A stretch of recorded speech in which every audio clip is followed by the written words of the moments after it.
आझाद मैदान मुंबई या ठिकाणी जे नवीन कायदे 2024 मध्ये IPC, CRPC आणि इंडियन एव्हिडन्स ऍक्ट यांना रिप्लेस करून भारतीय न्याय संहिता, भारतीय नागरिक सुरक्षा संहिता आणि भारतीय साक्ष अधिनियम या स्वरूपात हे नवीन फौजदारी कायदे लागू झालेले आहेत।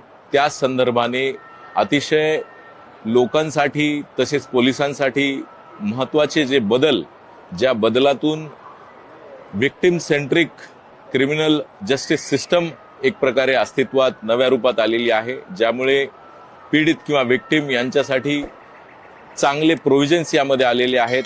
फास्टर जस्टिस ज्याला आपण म्हणू देणं शक्य होत आहे।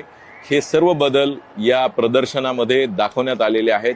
हे प्रदर्शन 19 ते 23 नोव्हेंबर दरम्यान सकाळी 10 ते संध्याकाळी 6 वाजेपर्यंत सर्वांसाठी खुलं राहणार आहे। अतिशय लाईव्ह असलेलं हे प्रदर्शन, ज्यामध्ये नाट्य प्रयोग सुद्धा दिवसातून 6 वेळा करण्यात येणार आहे आणि साऊंड आणि प्ले याच्या माध्यमातून लोकांपर्यंत या कायद्यांची जनजागृती केली जाणार आहे। सर्व मुंबईकर, विद्यार्थी, पोलीस आणि सरकारी यंत्रणातील सर्व कर्मचारी, अधिकारी यांनी सुद्धा याचा लाभ घ्यावा असं मी मुंबई पोलीस दलाच्या वतीने आपल्याला आवाहन करतो।